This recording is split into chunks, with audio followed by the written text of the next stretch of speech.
Before I became Muslim, I was involved in community work in Edinburgh in Scotland, and I was doing work in schools and had started doing sessional graffiti art work with young people.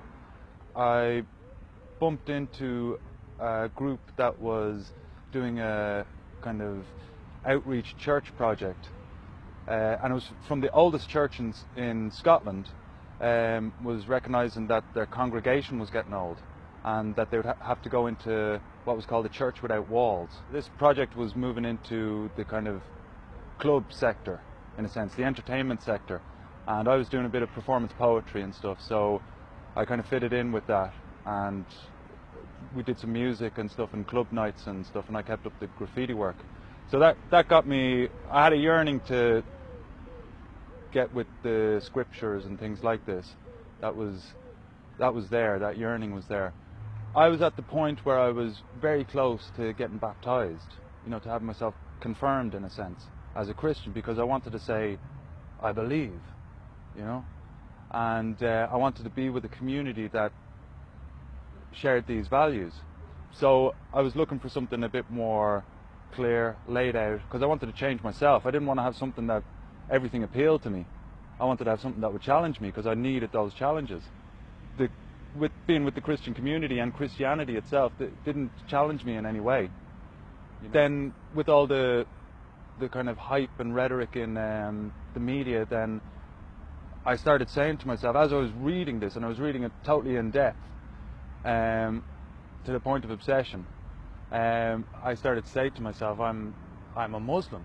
I'm a Muslim. And who do I talk to?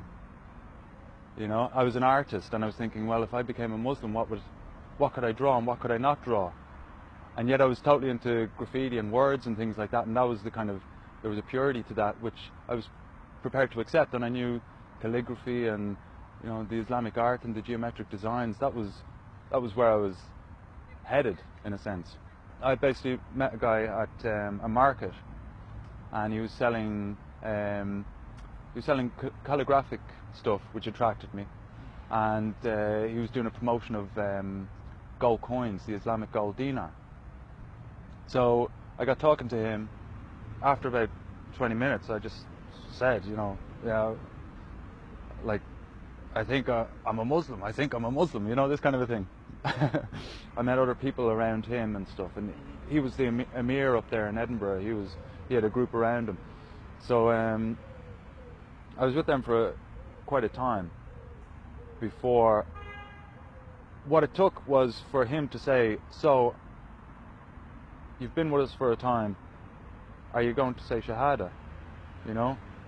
And at the time I was like, not ready, you know, not ready.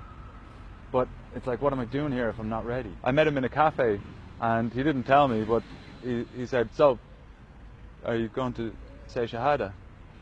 Yeah, okay. And so how do we do this? You know, I thought we were going to plan it there in a sense, you know. I was like, well, we could do it here, you know. So there was a guy, Hajjuseen Dutton, who's written some amazing stuff, and he was there as well, so we were able to do it there in the cafe. You got to weigh up that desire as a sense of hope and not let it be outweighed by the fear. So that's like to say, well, you know, if I have to do this, you know, what's making you do this? See that as a sense of hope, you know.